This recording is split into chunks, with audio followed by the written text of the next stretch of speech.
Teman-teman, mari kita lihat pendapat Bapak ini. Sangat menggambarkan kondisi negara kita yang sangat carut marut. Tonton sampai habis. Kita ngobrol koruptor di antara kita ya. Nggak usah yang di Antartika, karena memang itu jauh dari fakta, dan sampai sekarang mungkin mereka juga main mata gitu. Ya, jadi kalau kemarin kita lihat apa ini, minggu lalu kan saya pernah bilang bahwa korupsi itu sekarang di Indonesia kayak ikan teri. Nggak tahu yang nongol tuh tongkol kemarin. Jampitsus digerebek polisi, dapat uang ratusan miliar, ada emas 74 kilo. Ya, tapi karena ini sebuah drama ya kalau menurut saya, dan orang-orang juga mengatakan sama seperti itu. Akhirnya kan deal-dealan nih. Berkasnya dikembaliin kejaksaan. Terus kejaksaan buat pengumuman nggak boleh lagi stop memeriksa SPPG. Nah, ini penegak hukum kok malah saling apa ya, saling melindungi korpsnya sendiri tentang kebobrokan di dalamnya kan gitu. Sudah kebaca dengan telanjang mata, dengan terang benderang. Kalian itu nggak usah main drama. Kita ini sudah apa ya, sejak reformasi 28 tahun yang lalu kan kita nggak dapat apa-apa Indonesia nih. Yang dapat yaitu tumbuhnya menjamur koruptor-koruptor yang notabene memang kebanyakan dari instansi, dari institusi, dari ASN, dari semua birokrat yang ya kalian-kalian memang, karena seolah-olah kan negara ini kalian yang punya gitu. Padahal kalian itu kan apa ya?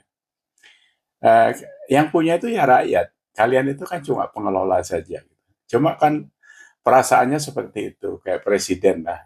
Terus pidato nyerempet-nyerempet semuanya seolah-olah dia yang paling benar gitu. Jadi rakyat ini nggak pernah benar.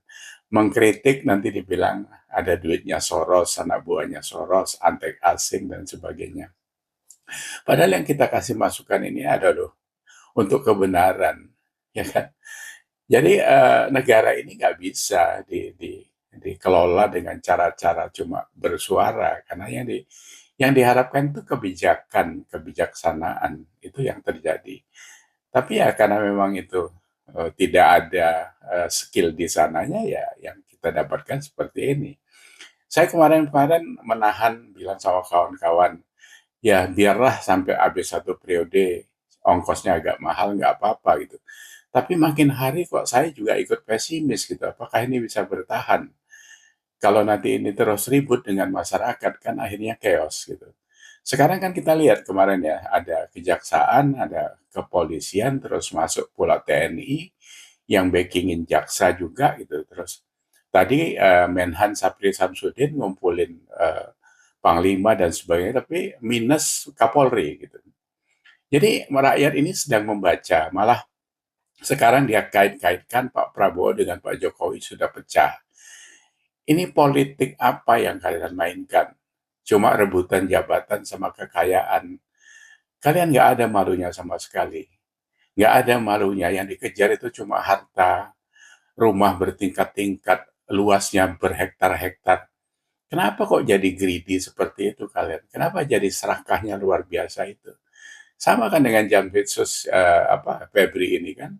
Ternyata tadi ditelusuri ya, ternyata ada pencucian uang dan sebagainya, seperti itu pemberitaannya ya. Ya kita tahu apa ya, bukan tidak tahu, kita merasakan itu semua karena dari kehidupan sehari-hari memang kalian itu kan mewahnya luar biasa gitu. Nah sekarang ini terus orangnya entah kemana ini sudah. Jadi tersangka tapi hilang, katanya ada yang bilang umroh dan sebagainya. Tapi ya memang tidak heran karena ini nanti ya sebentar lagi juga senyap kan gitu kan. Cuma dramanya ya di permukaan. Nah yang dipertanyakan pada saat ini berkonflik seperti ini sampai viral di masyarakat, semua orang berpersepsi macam-macam. Kenapa Pak Prabowo tidak pidato? Kenapa tidak pidato seperti biasa? Hai koruptor-koruptor, hai orang-orang yang menghalangi kemajuan Indonesia, hai orang-orang yang tidak suka kepada Indonesia, silakan keluar. Loh, kenapa sekarang ada koruptor yang jelas-jelas ketangkep, yang itu dengkotnya itu semuanya di instansi, di institusi. Kok Bapak nggak pidato? Apa tindakan Bapak? Gitu? Kok senyap ini sekarang gitu? Ya, kita pada akhirnya membuat kesimpulan sendiri, walaupun ini mungkin salah. Gitu. Jadi undang-undang perampasan aset itu yang 2-3 hari ini juga dikatakan bahwa itu kemarin saya lihat saat Mustafa ya yang mengatakan bahwa itu sedang diproses dan sebagainya. Loh proses itulah sejak zaman Jokowi, Pak Jokowi udah 10 tahun, tambah ini 2 tahun. Masa mereviewnya sampai begitu lamanya, membuat undang-undang yang butuh kalian itu tinggal 1 malam, 20 jam, 4 jam selesai. Gitu. Kita tahu karena ini memang kalau disahkan, ini memang memakan kalian sendiri sebenarnya. Makanya mau celahnya mungkin mau dirombak sana, rombak sini. Jadi nggak usah pakai teriak-teriak Pak Prabowo. Sahkan saja undang-undang itu satu itu saja. Itu bisa mengerem koruptor. Kami yakin kok itu bisa mengerem koruptor gitu karena begitu dia ketahuan hartanya dirampas. Kalau di Cina kan sekalian ditembak kan. Di sini hartanya dirampas saja dimiskinkan gitu. Kalau perlu ditambah sedikit lagi ya dijadiin tukang sapu jalan umpamanya gitu ya. Sambil pakai baju orange gitu kan. Itu pasti sudah bisa mengerem lajunya korupsi itu. Tapi kan tindakan Anda sebagai presiden kan cuma bengok-bengok saja. Sekarang yang mengkritik Bapak itu sudah kasar-kasar, kasar-kasar. Saya kemarin nonton videonya siapa itu yang TKI dari mana? Dari Taiwan itu yang cerdas itu. Mbak apa itu namanya? Kok ngusir-ngusir rakyat dia bilang. Lo Anda itu loh presiden outsourcing katanya. Cuma 5 tahun dikontrak itu. Dan sebenarnya semua pegawai negeri itu kan kontrak semua sebenarnya. Tapi kan kalian menguasainya sudah melebihi daripada baginda raja gitu. Seolah-olah semuanya kalian yang mengatur Indonesia ini. Karena memang terasa kan pelayanan kalian itu tidak ada buat rakyat. Kita ini ngurusin apa? Tadi saya siang ngobrol sama anak saya. Kami kebetulan punya satu industri kecil lah ya, minyak gosok itu. Itu belum lagi pajak. Jadi kami lupa melaporkan menutup PT yang nggak kami pasuk kakek yang 5 tahun yang lalu. Itu kemarin diubek-ubek kami. Terus salah pula accounting kami mentransfer pajak itu. Karena yang satu nama Herba Mulia, yang satu Cipta Herba Mulia. Ditransfer ke Herba Mulia yang sudah ditutup itu. Kami dipaksa bayar 250 juta itu. Belum lagi nanti ini masih diaudit lagi tahun 2025 dan sebagainya. Itu pasti nanti diperas lagi kami. Ini kondisi kayak gini ini sudah luar biasa. Sudah luar biasa. Jadi UMKM dan sebagainya itu makin parah sekarang ini urusan izin dan sebagainya. Ini kan harusnya bagaimana mensimplify ini supaya kita yang berusaha ini, yang bayar pajak ini bisa agak tenang bekerja gitu, tidak diganggu terus seperti itu. Target pajak ditinggikan yang diobok-obok itu ya rakyat ini. Karena memang ya nggak punya apa-apa. Indonesia ini kan 85,5% itu belanja itu dibiayai dari pajak rakyat kan. Termasuk saya kayak begini-begini bayar pajak saya milihatan saya 1 tahun. Jadi kalau dibandingin kalian yang panglima-panglima, jenderal-jenderal itu, kalian nggak ada apa-apanya sama kami. Oh kalian itu cuma ngerampok saja bisanya kan. Nah, apalagi kita lihat seperti ini. Jadi saya melihatnya presiden ini Pak Prabowo ini jadi kayak nggak punya skill sama sekali, kayak nggak punya pijakan apapun tentang Indonesia nih. Jadi kawan-kawan saya yang saya pengaruhi kemarin memilih Bapak itu sudah pandang grundel sekarang.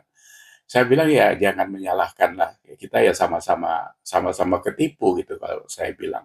Ya nanti aja 2029 kan ya nggak perlu dipilih lagi lah. Tapi kembali lagi kepada Pak Prabowo sebagai presiden. Progres yang positif sampai hari ini sudah mau mencapai 2 tahun, 3-4 bulan lagi ini. Nggak ada yang bisa dilihat. Walaupun Bapak banyak pembela, saya yang memilih Bapak, saya sekarang sudah tidak membelain Bapak lagi. Walaupun Bapak masih ada yang mengkonter begini, ini hebat, sekarang ini dipancing dan sebagainya. Loh, mancing kok pakai uang puluhan triliun. MBG salah kata itu pancingan terus sekarang dadan Dadan 3 jenderal dicokot itu katanya itu pancingan gitu. KDMP yang sekarang sedang jalan, kenapa itu bukan pancingan? Kenapa belum ada yang ditangkap? Gitu kan? Dadan aja sampai sekarang nggak ada ceritanya. Kemana orang itu? Bagaimana prosesnya? Jadi ini sudah lagu lama, lagu lama. Jadi kalau kalau sampai masuk lingkaran yang kalian buat itu, sekarang itu orang sudah pada bilang, jangan-jangan drama ini dalangnya Pak Prabowo sendiri begitu. Orang nggak salah loh Pak bilang seperti itu, karena apa ya, alurnya, algoritmanya, benang merahnya itu ditarik-tarik. Karena bengok-bengok saja mau berantas korupsi, padahal yang dipiara itu koruptor. Gitu. Dari saya sejak Bapak menunjuk Burhanuddin Abdullah ya, waktu itu, yang bekas koruptor ditunjuk ngurusin Danantara, belum lagi yang lain-lain. Itu sudah orang sudah melihat nggak beresnya di situ. Sensitivitas Bapak terhadap apa ya, penyakit kronisnya kita ini, Bapak abaikan begitu saja. Jadi sekarang ini sudah makin kelihatan. Jadi kalau memang berani ya apa ya, banyak contoh kok di dunia ini. Ada Burkina Faso, Ibrahim Traore yang jadi presiden Norwegia dulu, Pak. Yang 35.000 polisi diberhentikan dalam tahun pertama. Tanzania, Presiden Tanzania itu tahun 2013, perayaan ulang tahun kemerdekaan itu dibatalkan sama dia karena memakai dana $2 juta. Duitnya diambil untuk beli ranjang rumah sakit. Jadi menurut saya 17 Agustus nanti kalau perlu libur aja, nggak usah ada perayaan, nggak usah. Ya benderanya dinaikkan gitu aja Pak Prabowo sendiri sama berapa orang. Saya nggak perlu ngundang-ngundang nari-nari segala macam, nggak perlu. Berhentikan aja perayaan-perayaan apa itu gitu. Duitnya jadikan aja duitnya itu ke honor guru, ke rumah sakit BPJS yang pada diputusin kemarin. Terus apa lagi? Rumah sekolah yang roboh, ya. Jadi dikasih ke tempat yang bermanfaat gitu. Sama seperti MBG itu. MBG itu sebenarnya pengkhianatan kata pakar-pakar itu. Karena apa?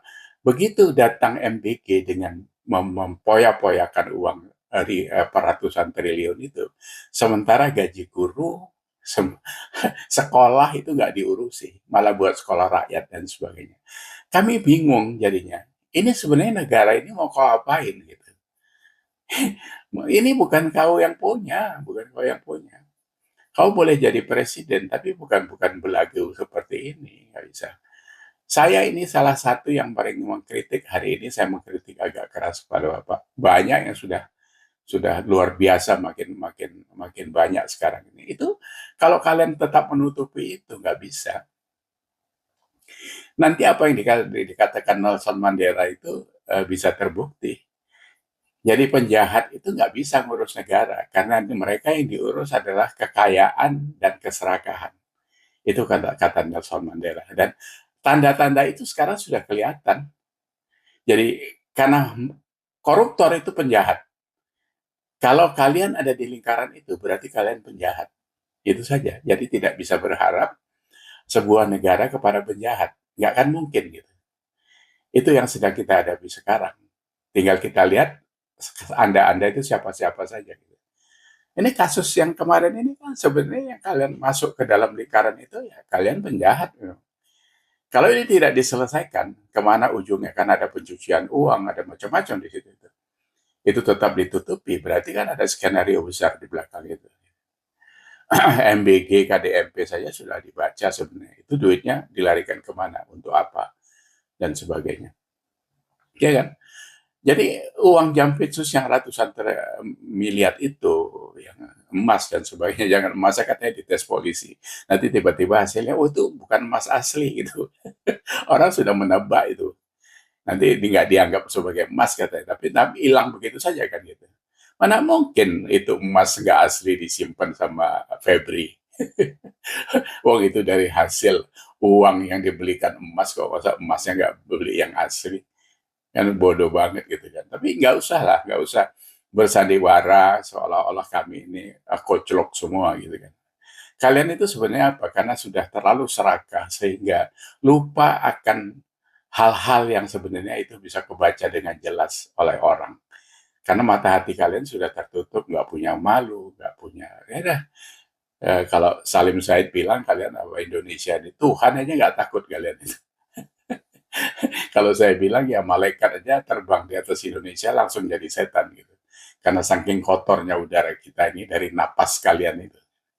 Napas kalian itu kan membuat udara Indonesia jadi kotor, jadi polusi, keserakahan itu menular kemana-mana. Anak kalian dan sebagainya itu kalau kalau saya lihat tadi analisanya, anaknya Febri kan ikut di dalam pencucian uang di dalam satu PT karena dia dihirup di situ ada 16 PT katanya kan. Terus tiba-tiba Selisio Sigit dan Jaksa Agung salaman gitu, terus kompak-kompakan gitu. Ini kompak-kompakan saling menutupi keburukan kok. Kalian pikir masyarakatnya apa nih? Jadi apa ya? Uh, Sedih ya, tapi kami harus tetap bertahan dengan kesedihan ini. Setiap hari kesulitan berusaha, saya karena ada usaha kecil itu saya tahu bagaimana sulitnya sekarang. Setiap hari ada perubahan. Kita berhubungan dengan Balai POM, ada KBLI yang berubah, ada ini sampai diseret kepada kredit-kredit yang sudah berjalan di perbankan. Jadi harus dirubah semua karena perbankan juga tidak mau melanggar aturan dia bilang. Padahal aturannya itu sepele. Kalau saya punya PT 1, 2, 3, 4, PT saya yang satu nggak dipakai walaupun ada nama saya di sana. Alur yang dipakai adalah PT yang lain. Apa urusannya sebenarnya kalau itu harus diganti semua? Itu kan sebuah cuma kertas saja gitu. Tapi ya tidak sesimpel itu karena setiap perubahan itu ada uangnya di situ. Ini yang paling ngeri pajak sekarang. Pajak itu ngeri sekali. Buat kita yang tanggung-tanggung seperti kami usaha ini ya setengah mati dimintain 100 juta, 200 juta. Kalau yang sudah konglomerat ya sudah gampang karena ditimpa 1 miliar, 2 miliar pasti hilang itunya. Karena ya perampok di mana-mana kan. Pegawai pajak ngerampok, bea cukai ngerampok. Kita ini apa yang sekarang yang nggak ngerampok? Siapa yang nggak jadi pencuri di kita ini? Ya mungkin petani yang nggak bisa jadi pencuri karena nggak punya ruang dia untuk berbuat itu. Yang ada ruangnya pasti bermain di wilayah itu. Ya. Jadi kembali lagi kepada Pak Prabowo, nggak usah ngusir-ngusir rakyat Indonesia. Sampai sekarang akumulasinya kemarin dari ke Singapura atau kemana ya, sudah 8.000 jadi keluar dari Indonesia itu. Belum lagi yang sekolah nggak pulang dan sebagainya. Karena memang jengah sebenarnya gitu. Jadi nggak usah diusir-usir, jadi nggak usah Bapak merasa punya negara ini, enggak. Apa kami perlu diajarin lari seperti Bapak dulu ke Yordania? Tapi kok pulang lagi gitu, karena mau jadi presiden gitu. Ya memang cita-cita Bapak kan saya bilang dari dulu, cita-citanya itu jadi presiden, bukan jadi pemimpin. Bapak itu presiden iya, pemimpin enggak. Karena pemimpin bukan seperti ini. Pemimpin itu memikirkan melahirkan pemimpin, itu baru pemimpin. Nggak ada, nggak ada di otak kalian itu nggak ada seperti itu. Jadi bagaimana masa depan anak muda ini dan sebagainya ke depan, mana ada sekarang ini, ya kan? Kemarin ada 60.000 mahasiswa yang calon mahasiswa yang tidak daftar ulang. Mungkin sebagian besar lari ke tempat lain, tapi sebagian besar dan saya yakin itu karena tidak mampu membayar UKT itu, uang kuliah tunggal itu. Nggak mampu mereka. Kenapa itu nggak dicari kenapa masalahnya? Gitu. Karena sekarang kan sekolah negeri juga sudah universitas sudah makin mahal dan sebagainya. Jadi bukan bukan bangsa ini nggak bisa dibesarkan dengan MBG. Percaya Bapak, potong kuping saya ini.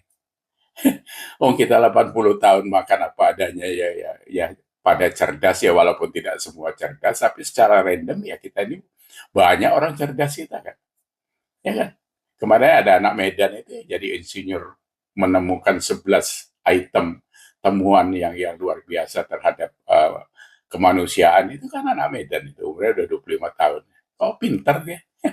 Sekolahnya saya tahu sekolah Sutomo di Medan itu kan. Nah jadi jangan-jangan tapi ya itu tadi dari awal memang MBG, KDMP itu kan proyek. Nggak jelas itu tujuannya kemana, apalagi KDMP sekarang. Boleh ngelola tambang, mau dagang kelapa sawit, segala macam. Wong rekrut orangnya aja nggak jelas. Kalian kemarin latih di barak tentara, tiba-tiba anak mahasiswa yang baru mau kerja mati 5 orang itu. Sampai sekarang apa pertanggungjawaban kalian itu? Ya kan? Punya rasa nggak kalian di situ? Memang kalian pikir semuanya harus diatur dengan tentara? Wong kalian itu cuma 600 ya, 1 juta lah katakan kalian. Cuma 1,5% dari masyarakat Indonesia kok. Masa kita harus didisiplinkan dengan yang 1,5% untuk 285 juta ini? Apa begitu? Menunggu ilmu yang dari 1,5% manusia itu seolah-olah dia menguasai semua. Enggak juga, enggak ada itu. Karena kalian sendiri pun bukan disiplin-disiplin amat. Kita kan tahu ada jenderal yang rumahnya 6 hektar, ada yang punya rumah di Los Angeles. Nah, banyak, semuanya kaya-kaya, saya tahu. Di Jakarta itu bagaimana, di Surabaya ini bagaimana, ya kan? Terus dari mana itu duit? Jadi makanya itu memang ya karena apa sekarang nih? Sudah apa kondisinya itu kan apa ya? Pondasi sebuah negara ini sudah keropos. Sekarang kalau dipimpin oleh seorang Prabowo yang tidak punya konsep kenegaraan seperti ini makin keropos pondasinya. Dan ini membahayakan memang. Kita sudah olok-olok dari luar sekarang. Nah, kalau nanti memang betul-betul turun jadi apa ya? Dari frontier market, ya walahu alam lah ya. Apa nggak hancur kita ini? Kalau sampai turun penilaian itu dari MSCI, itu bisa 4.000 triliun investor lari keluar. Pada saat itu kita baru terasa bagaimana apa fiskal kita nantinya. Ya tapi kalau kita tanya Purbaya kan dia tetap masih optimis gitu kan. Ya semoga saja memang ada jalan yang lebih baik untuk itu. Ya, saya pikir hati-hati. Jadi para pemangku kebijakan termasuk presiden tidak boleh sembarangan gitu, nggak usah teriak-teriak, nggak usah ngusir-ngusir orang, nggak usah. Saya ikut mengingatkan bahwa Pak Bapak sebagai presiden itu kan outsourcing cuma 5 tahun sekali dipilih. Kalau kepilih, karena saya pikir ya jangan dipilih lagi lah karena memang kondisinya kayak gini. Nggak tahu kalau ada mukjizat 3 tahun terakhir ke belakang ke depan nanti.